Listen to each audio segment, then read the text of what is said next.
Shalom, shalom, family. This is your Yao checking in. Let's get it.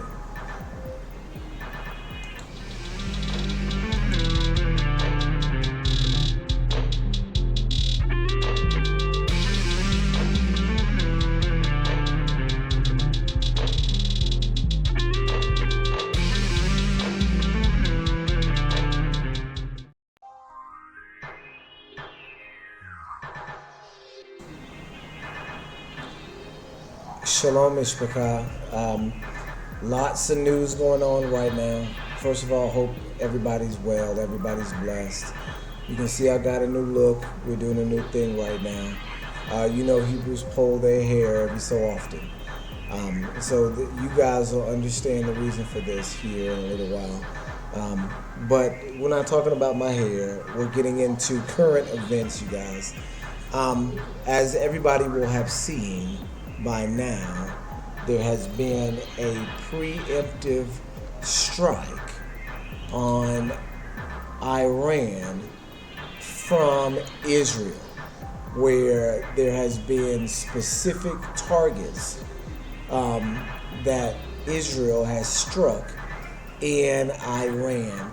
And this is going on as we speak, you guys. This is what's happening right now. And then also as we speak right now, Iran is retaliating with their own missile strikes in what appears to be, keyword appears to be, the very beginning of the Islamic part, the Israel-Islamic part of World War III, you guys.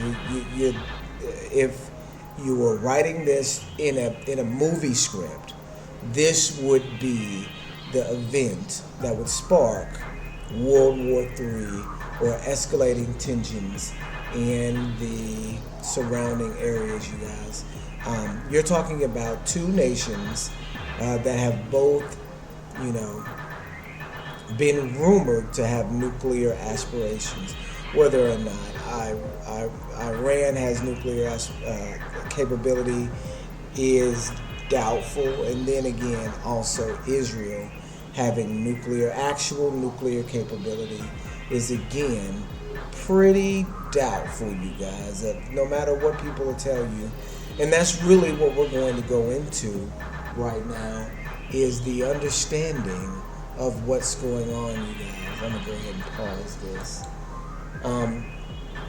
So we talked about the other day, the concept of warfare in the 21st century. You guys, we talked about specific examples where warfare has become internal and not external, that the governments of the world have largely agreed on their slices of the pie, and of the pie of the world at large. People having this particular group of people having this part, this particular group of people having that part, and so on. And that now, in the modern era, warfare is only staged to be nation against nation, when it's actually government versus its people. You guys have to keep that in mind with everything that you see going on right now. And I know it's a wild concept to adopt and to identify, because what you're looking at right here seems like, oh my gosh, how could you say anything different? This is a hot war. This is two nations that are now, killing each other, going at each other's throats, starting this big, conflict again in the Middle East. Do you see what I'm saying?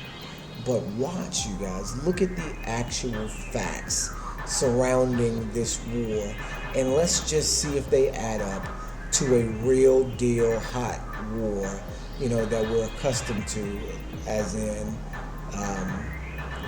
like the war, the World War I, Germany basically versus the world, and then World War II, Germany again versus the world. Do you see what I'm saying?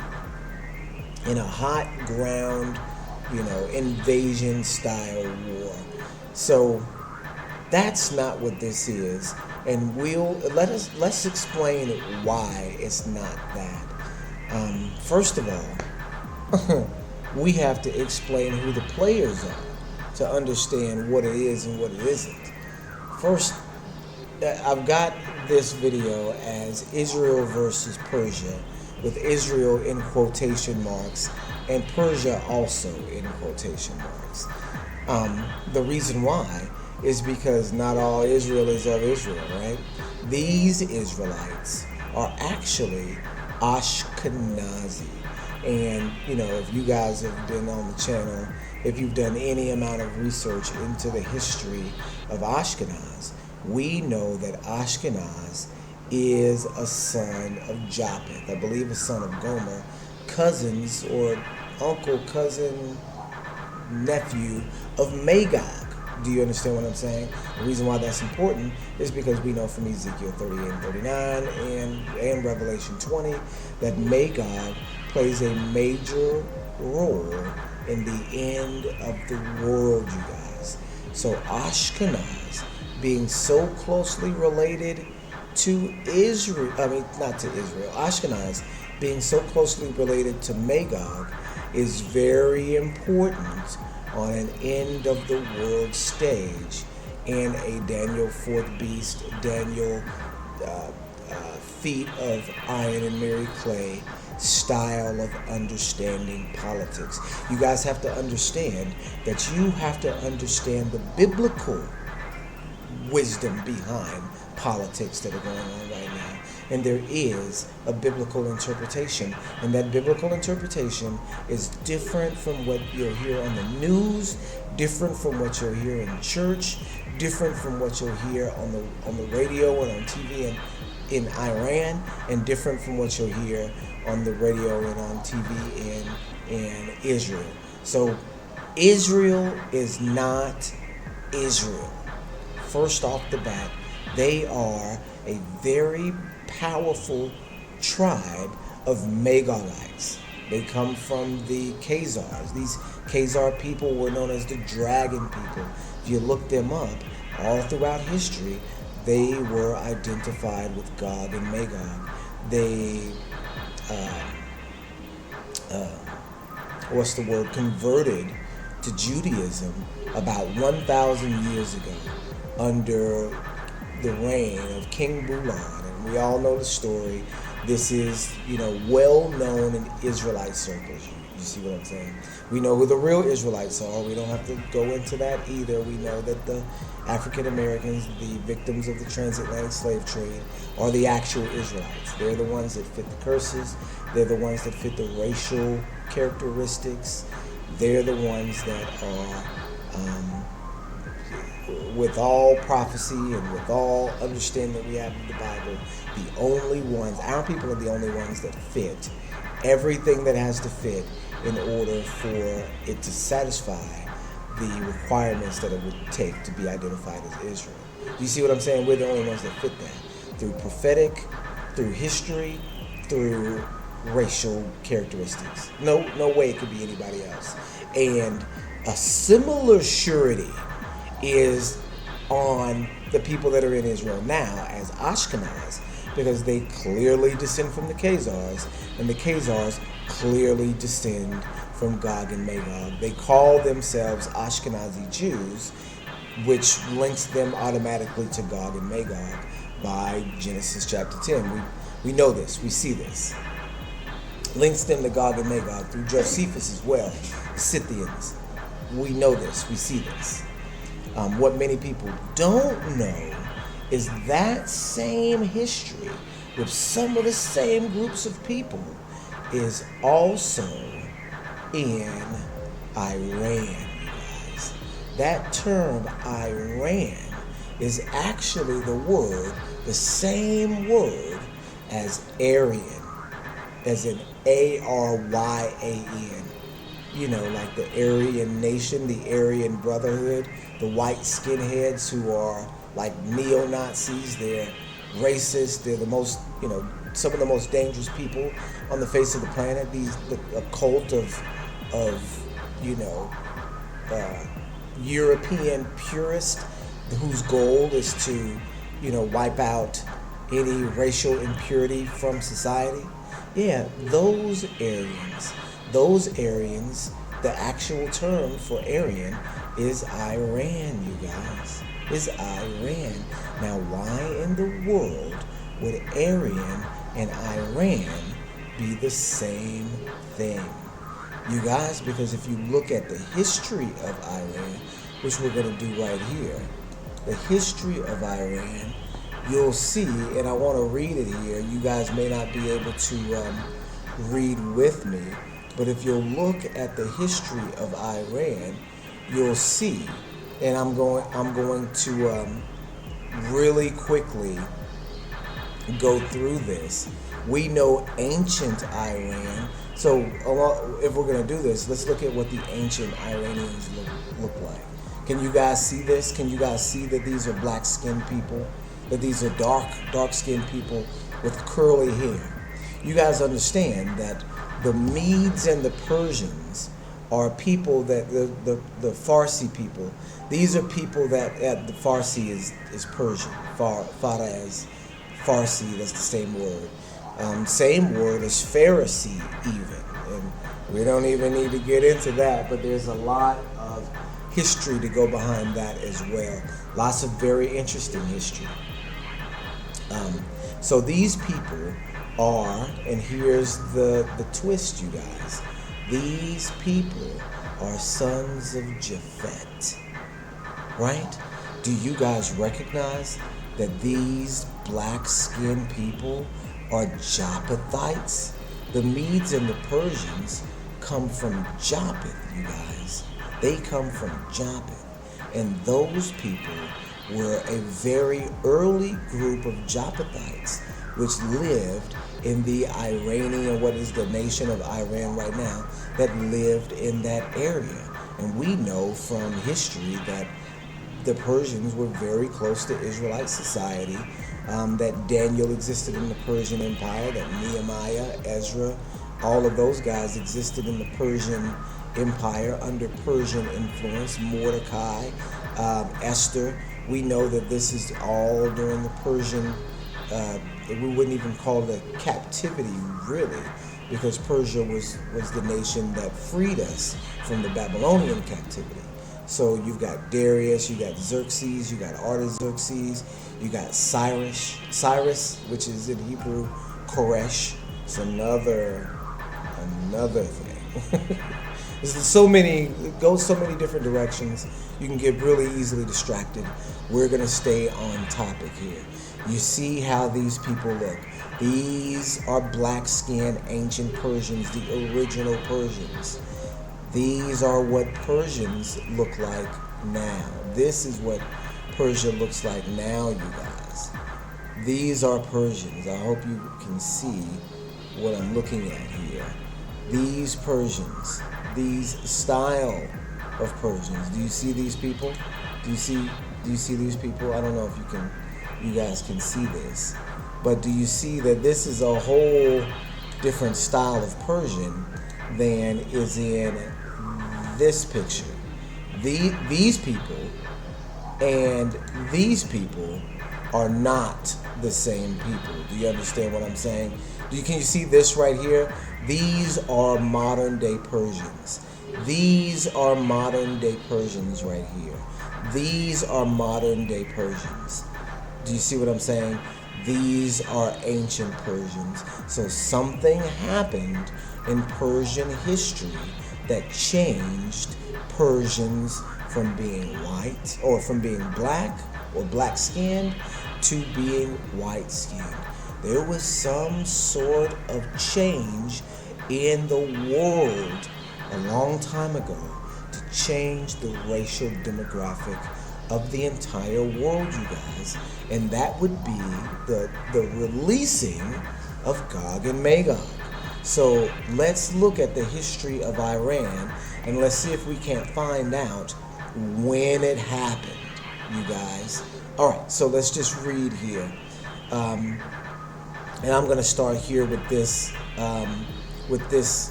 second paragraph here. I think it's the second paragraph. All right, so let's go and see if we can find out when the change happened. So there's all sorts of different names in here. There's all sorts of different, you know, modes of research that people can dig into. But let's try to see if we can see when things start to change. Okay. A cradle of civilization, Iran has been inhabited since the lower Paleolithic. The large part of Iran was first unified as a political entity by the Medes under Xerxes. That looks like Xerxes. Is that Cyrus?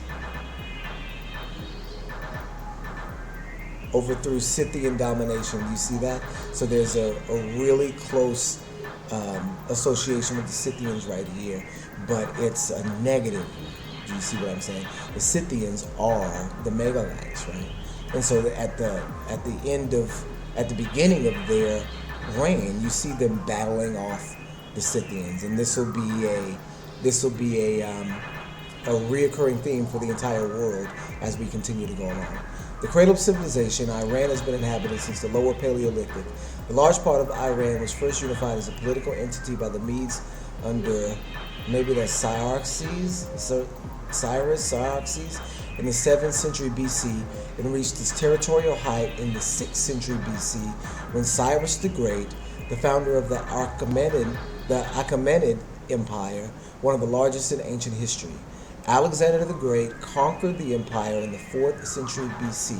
An Iranian rebellion in the 3rd century BC established the Parthian Empire, which later liberated the country. So we can see here that this is very early on, that these Persians were battling the Greeks, and we know that that's what happened in history. The Bible tells us. So we know here these are still the original Persians up until this Parthian Empire in the 3rd century. We know that Alexander the Great didn't racially exterminate the Persians. That's not something that he wanted to do. He just wanted to conquer. Tell me what the guy's name was. It wasn't Darius, it was another guy, and I can't remember what his name was now. It was one of the major rulers in Persia. Can't remember what his name was, but we know that Alexander the Great was fixated on destroying his empire and actually received a prophecy, in Daniel. Directly when he went through Jerusalem, we got the story from Josephus that Alexander the Great had a dream about the high priest, and the high priest in the name Yahweh on the high priest's mitre, and had a dream about that, and that he goes down as he's conquering the world. In the beginning stages of him conquering the world, he waltzes into Jerusalem, and they meet him in Jerusalem, and the priesthood meets him, and Alexander the Great sees in Paleo-Hebrew the name on the high priest's head and recognizes it from the dream that he had. This is all according to Josephus. There's no reason for him to lie about any of this. I believe that these things happened. It has happened before. We know that Cyrus, his name was in the book of Isaiah. It's hundreds of years before he actually comes down and liberates the people of, or destroys Babylon and conquers Babylon for the Persian Empire. We know that this has happened before. In the very next iteration, it happens again. Do you see what I'm saying? And so he comes into Jerusalem, sees the nameplate, and the priest shows Alexander in the book of Daniel, where he is the goat with the notable horn who is running east, and his feet are not touching the ground, which means he's coming from the west and running east. So he recognizes from Scripture, same way that Cyrus Koresh does, that he is getting ready to rule the world. He understands that from Scripture and then goes on to do it, you guys. Goes from Jerusalem to conquer the Persian Empire.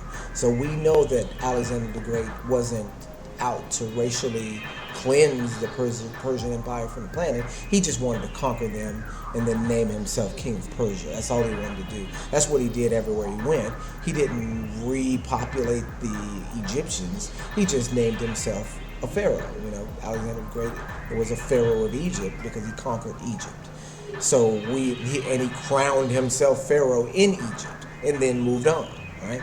We know that he himself didn't have any children and that he left his kingdom to 4 generals. We see that in the text too. We see that in Daniel chapter 7, Daniel chapter 8, 7, 8, one of those chapters. So we got to keep looking. So which later liberated the country. We know that these people are still the original Persians. In the 3rd century AD, the Parthians were succeeded by the Sasanian Empire, whose era was considered a golden age in the history of Iranian civilization. Ancient Iran saw some of the earliest developments of writing, agriculture, urbanism, religion, and central government. Once a center for Zoroastrianism, the Muslims conquered the region in the 7th century AD, leading to Iran's Islamification. So you've got to see here, there's a gap between the 3rd century AD and the 7th century AD, when these guys took over and then the Muslims took over. Now, do the Muslims have a destruction policy? Yes, they do. They absolutely do. But is that when they automatically went out? No, because we know the early Arabs, the early Muslim empire was dark-skinned too. When do we get these white, light-skinned Persians to develop in Persia? Let's go down until we see a name that we recognize. It says the literature, philosophy, mathematics, medicine, astronomy, and art, which had blossomed during the Sasanian era, were renewed during the Islamic Golden Age and Iranian intermezzo, when a series of Islamic Muslim dynasties ended.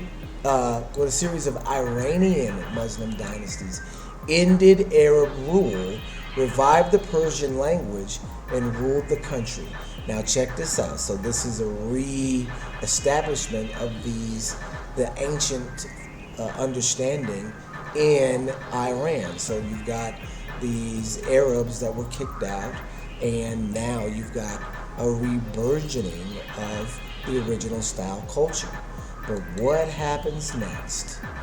This era was followed by the Seljuk, Khwarezmian rule, Mongol conquest, and Timurid Renaissance from the 11th to the 14th centuries. Aha!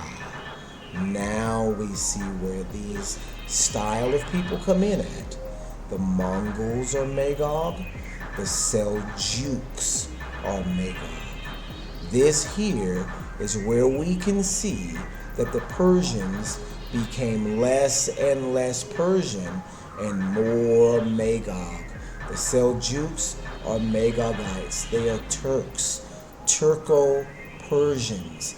That term Juk is another term for Gog, you guys. We know in Arabic, the term for Gog and Magog is Yajuj and Majuj. That's Gog and Magog.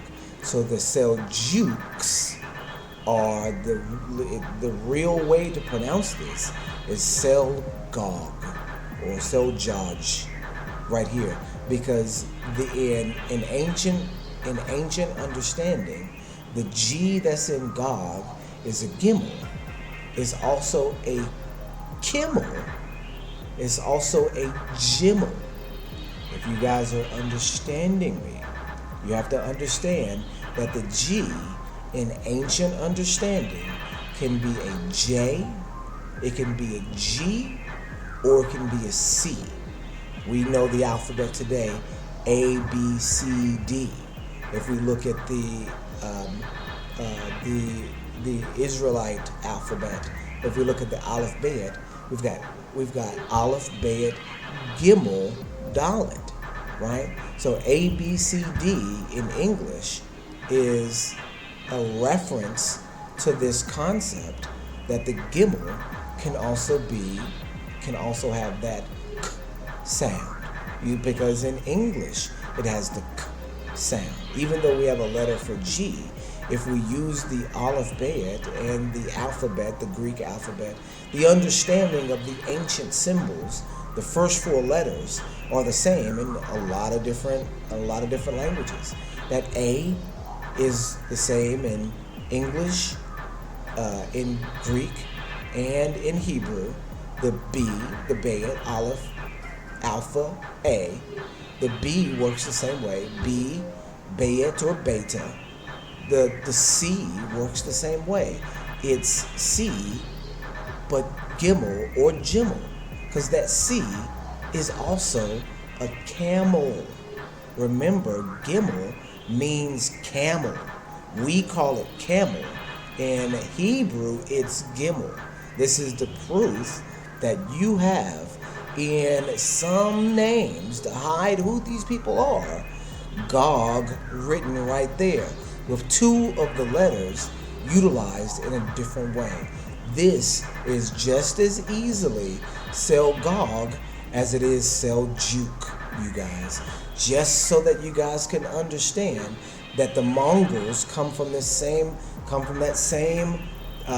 what do you call them? Eurasian steppe that the Ashkenazim come from.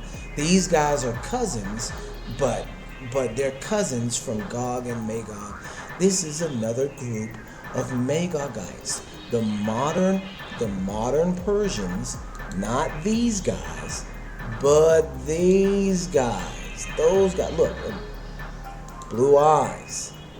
Persians, remember we talked about how a feature of Magog is the blue eyes, that this is a feature that Magog holds. We know that there are some abnormalities. There's some albino people that are black that end up with blue eyes. Whole different genetic strain than the blue eyes that come from the Eurasian steppe. These blue eyes come from a particular person, and that's Magog, you guys. These mutations are in Magogites. These are Persians. Do you see what I'm saying? These are Persian people.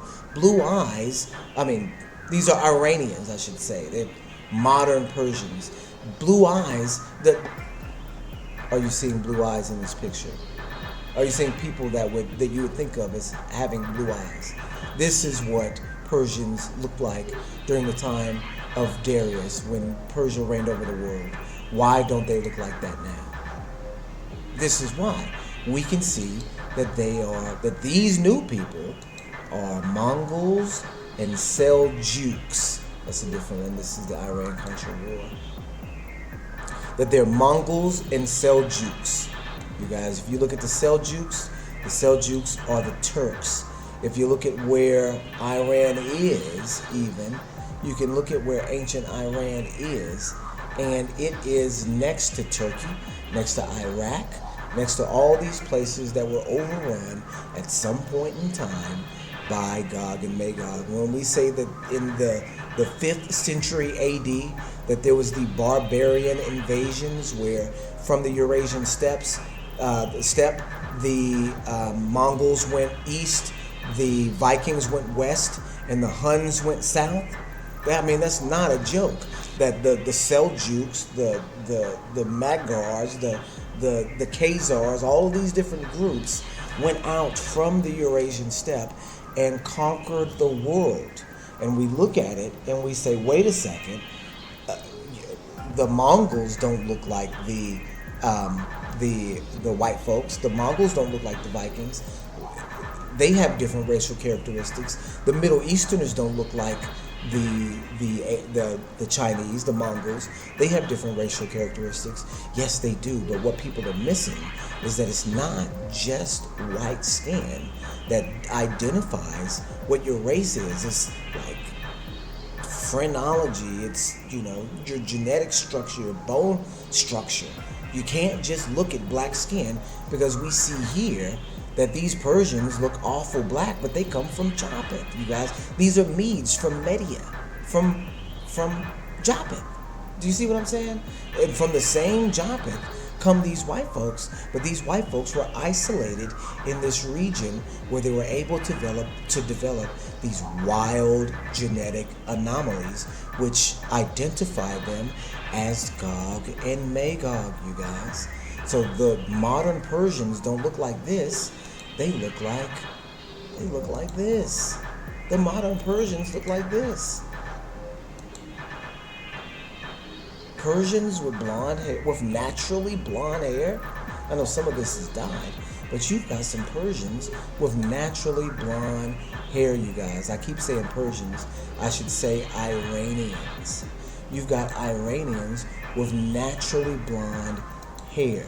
And if you look at their style, and you look at the style in Russia and some of these other places, in Azerbaijan and in Turkey and in Kazakhstan and, all of these places that are along the Caucasus Mountains, the Caucasus Mountains, that word Caucasian, again, if you replace those C as in camel for Jimmel, if you replace that with G, literally the name for Caucasian is Gog.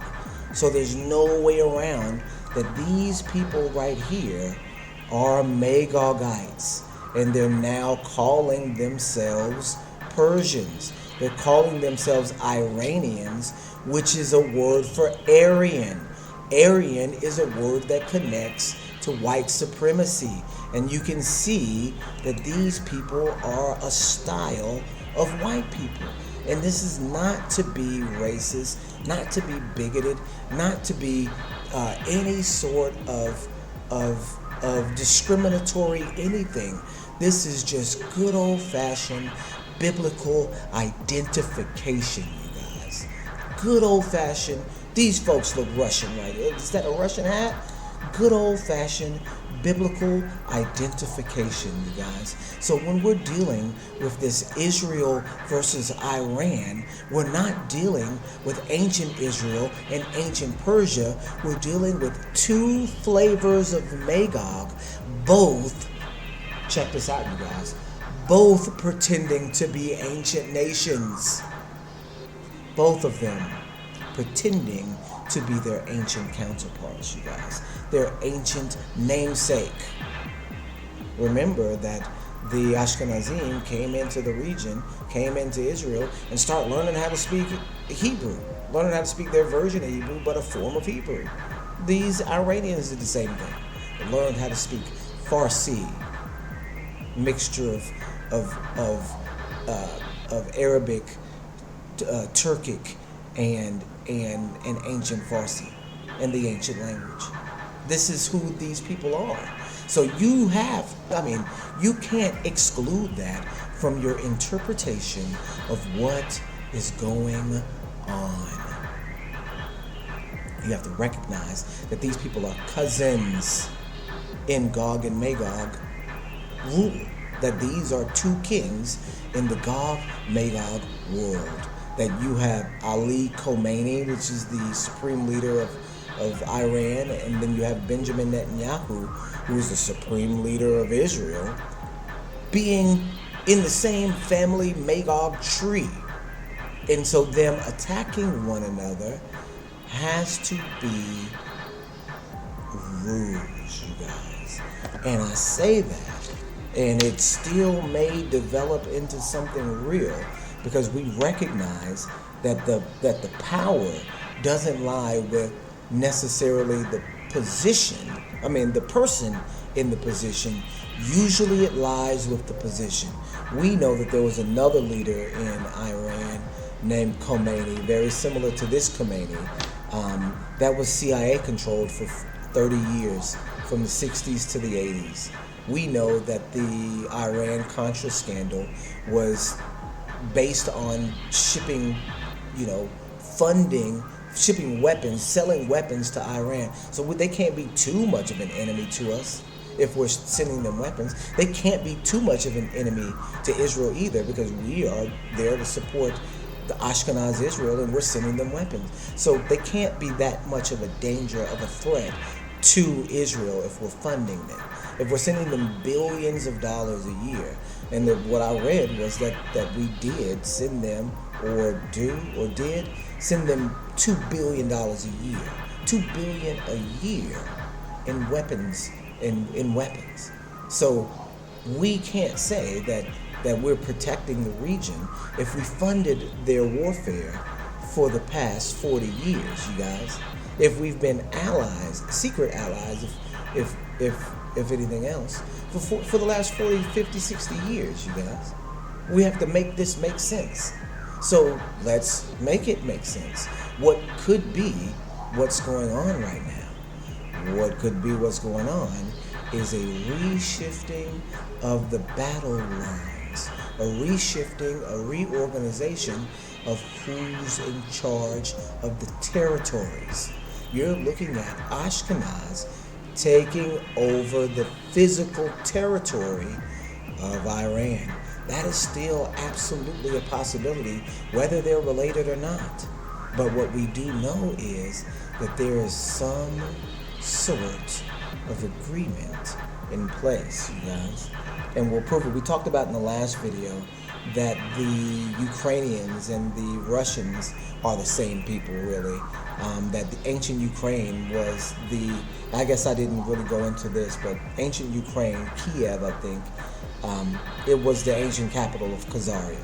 So you're talking about all the Russians, the Ukrainians, the Ashkenazim, and then also the Iranians, all coming from the same place, you guys, all having the same roots, the same Magogish roots, you guys.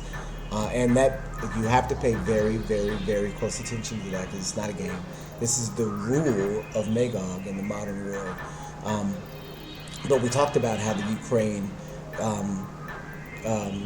organized this daring assault on Russia, and they had to utilize these drones, and they had to sneak them in behind enemy lines. They had to keep them at a warehouse that just so happened to be across from Secret Service headquarters, and then carry out this, brazen mission that destroyed an aging fleet of F-15s that Russia had. And we broke that down and said that it benefits Russia more than anything because it allows them the excuse to rebuild with a drone army. You see what I'm saying? To get rid of all their surplus, old and ancient, things that cost to keep up and that they're not going to use anymore, and then rebuild with a drone army, you guys. And that's absolutely what they're doing. And so in like fashion, if you guys remember, last year, if I'm not mistaken, it was last year, Israel attacked airports in a similar way in Iran. And last year, in the same way, we thought that there was going to be a huge outbreak of war. And Iran promised that there would be. But do you remember what happened? Do you remember what happened with all that? Because people forget the news cycle. After the news cycle, people forget these things, me included. I had to go back and wait a second. There was an attack that Israel did last year on Iran, and nothing did happen from that. And we did think that it was going to be World War III back then too. So why wasn't it? Why didn't the whole Arab world unite behind Iran and, quote unquote, wipe Israel off the map like they say they want to? They didn't, because they have some sort of agreement already. In a similar fashion to Zelensky and Putin, to play foil one to the other. You've got Iran as the foil to Israel. You've got Israel as the foil to Iran. So they help one another out more than they hurt one another. You've got precision airstrikes to nuclear capabilities and then to chief war strategists. And this is who Israel's targeted in Iran. They didn't attack Iran. They attacked prime targets in Iran. They assassinated people in Iran, you guys. They are doing assassinations, not strikes. If you want to know what a strike looks like, look 2 days earlier from these strikes where they killed 120, where Israel killed 120 random people in Gaza. You guys, this is all over the news about these strikes going on in Iran, and you're missing that Israel killed 120 people in Gaza 2 days ago, in a strike that's nearly double what happened in Iran. So you're looking at in Iran targeted assassinations, and you're not looking at targeted assassinations for people that can harm Israel in any way. Because when last year, and I was looking at this last year, and I was like, man, this is funny looking. What's going on? What's going on with Israel and Iran? I'm like, this don't make a whole lot of sense. And I'm knowing that Iran means Aryan, and that they're actually secretly Magogites, and I know that we all know who Israel is. And so I'm seeing this, and like, yeah, they're cousins and all this. But what's with this interplay? Are they at war or not? And the real deal is they are not, because when Israel attacked Iran and destroyed this air base, we thought it was going to be up. Oh, it's up. But when Iran said it was going to retaliate, they sent drones. They sent 100 missiles.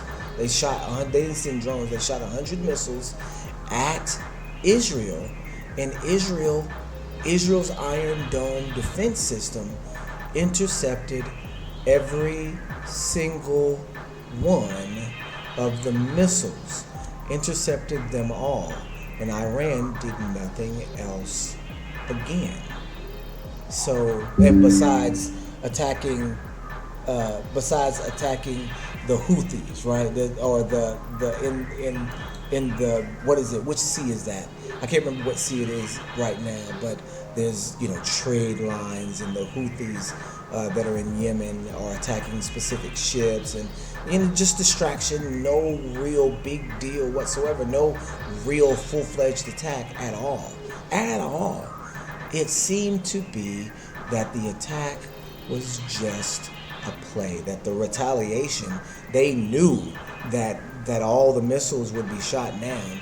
They knew that there was no chance that they could attack anything Israeli at all, and they did it anyway. They didn't send sneaky terrorists in there to they're not the ones that were behind the attack on October 7th. It was supposedly the Palestinians, right? They're not the one, or if they funded it, it's through these organizations, Hamas, that Israel controls. Israel controls Hamas. We know that already. Netanyahu said Hamas, it would behoove us to fund them because they are a foil. Netanyahu knows how to make a foil, and he's doing it on two different fronts to move in two different ways.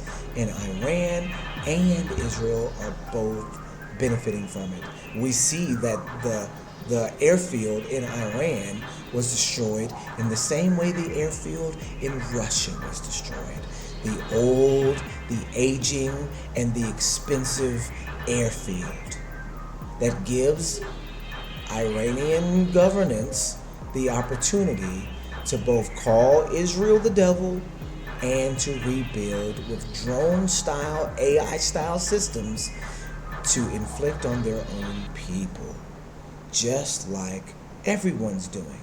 Everyone's making this change right now, but they can't just do it, or else it'll look like an armament against the people. If you start building a drone army, people will say, wait a second, you can stick these on us. If you start building an AI army without reason to, you could say, hey, who is this for, right?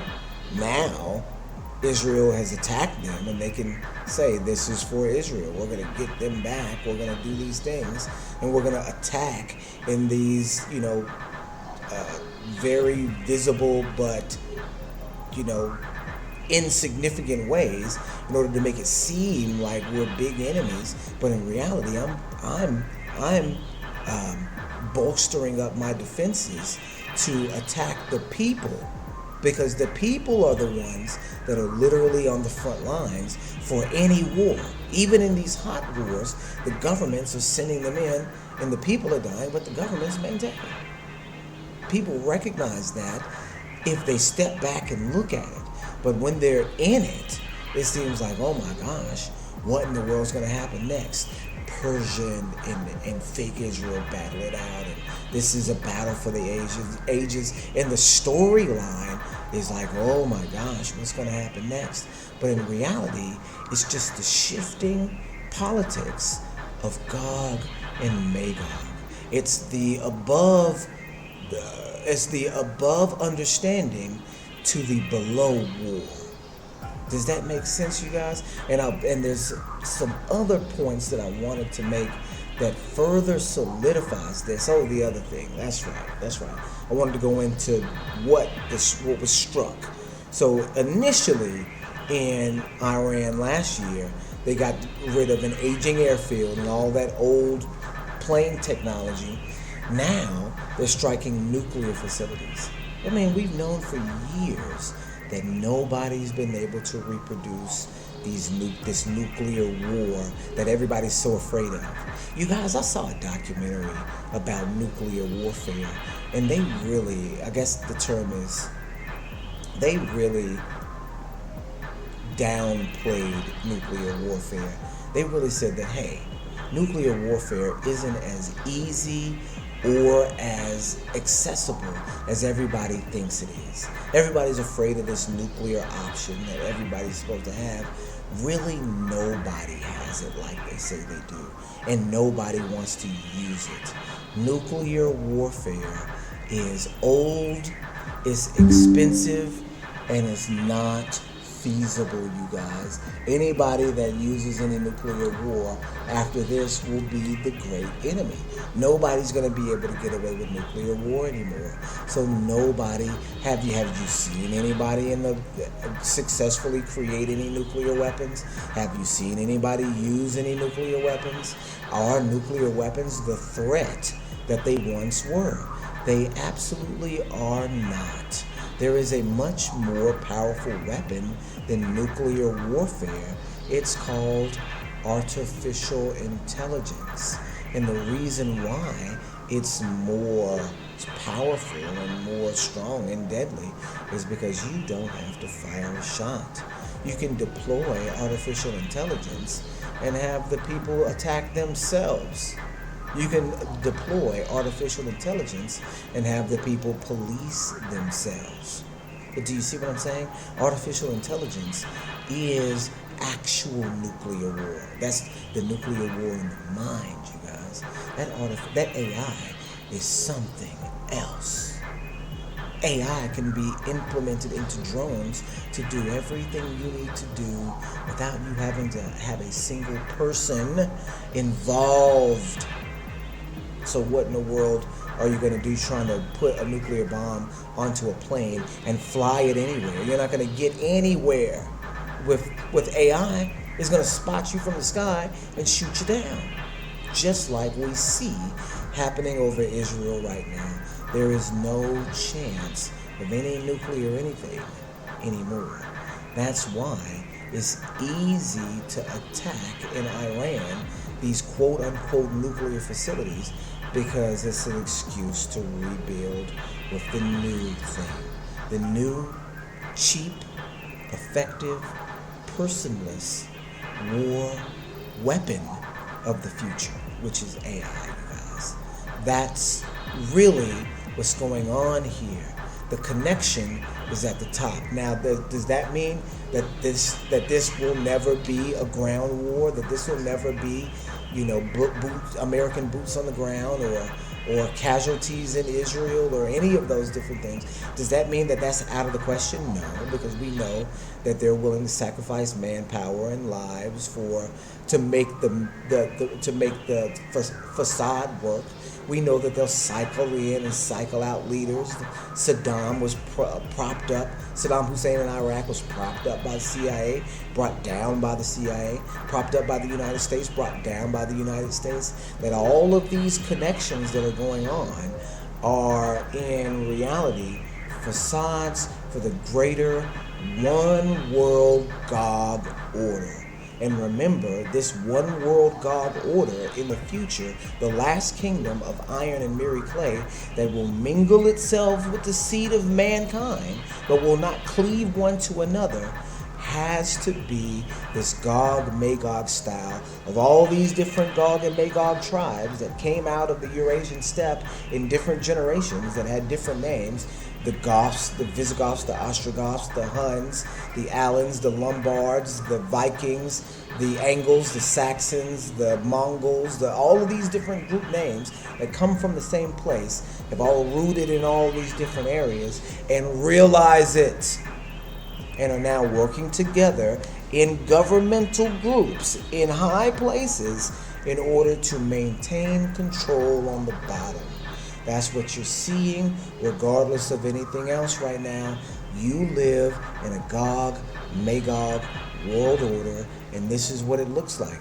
Don't be fooled into thinking that this is some sort of World War III where nuclear bombs are going to drop on your head. Don't think that those things can't happen, because there's always excuses. If you have the excuse to do something, sometimes they're just wild enough to do it, to pull it off, if there's an excuse there. But in every situation, for any of these major events that you're talking about, you need to look into the government of the society to be the ones who are actually allowing it to happen or pulled it off themselves. The nuclear sites that were struck are old, aging, unsuccessful nuclear sites. We know Iran was never even able to make the bomb, not pursuing making the bomb, didn't care about making the bomb. It's an excuse. It's an excuse for war, an excuse to wipe out these ancient facilities, these aging facilities, I should say. The people that they destroyed, the nuclear scientists, they didn't need. They're not going that route anymore. Take them out. The people that were in the cadre, the leaders, let's get a new regime in. These are people we wanted to assassinate anyway. Here's the list. Here's a list of assassins. Here's a list of cities that you can bomb. Here's where these officers live. We want them taken out anyway. The leadership of Iran is not in its military. It's in its religious foundation with Ali Khamenei. The real leaders are the religious aspects, just like in Saudi Arabia, just like in Israel. The religion leads, not the governing style. In China it's different. It's the governing style that leads there. But in Iran, it's the religious leaders. So taking out a few generals here and a nuclear facility there and nuclear scientists there does Iran good, so that they can clean house and put in new administrations with new thinking, new ways of controlling their people. Do you see what I'm saying? With this, that gives them, it bolsters the government, the religious government's attitude towards rebuilding a new, modern, and efficient army. And that new, modern, and efficient army will be the world AI system that they will be able to implement on their own people and become a part of the Gog-Magog world order, just like everybody else, you guys. Just exactly like everyone else. And don't escape the fact that Israel is still pounding Gaza. 120 people killed 2 days ago. Nobody talking about that. Distraction from that. Don't forget that you've got a show of force in a similar style in America happening tomorrow on the Shabbat day, you guys. In a show of force for the people of America. Do you understand that Trump's military birthday parade through Washington, D.C., with all these protests going on, is a show of force to the people of America, not to, who are we supposed, not to Russia, not to China, not to Iran. We're not showing force in Washington, D.C., marching through the streets to scare Iran. No, they're doing it to scare the people up the road, down the block. That's who they're doing it for. The black folks that live in D.C. That's the aim of the parade You guys, that's who. And did you see that they just arrested the Marines, just detained an American citizen, the black American citizen at one of these rallies? Isn't that what we said was going to happen since they were purging the Marines of people with a shaven profile? This is just the beginning, you guys. You're looking at the Magog world order, and what it is governments attacking their own populations. Governments making deals under the table to be at war, but in order for them to bolster their own militaries, in order for them to control their own people, and to one day unite under the umbrella of Magog in a world governing system that's controlled by these drones, that's controlled by these AI propaganda systems, and are being implemented as we speak. This is the implementation right now. Iran is already conquered. It's been conquered for 40 years, you guys. It's been conquered for 40 years already.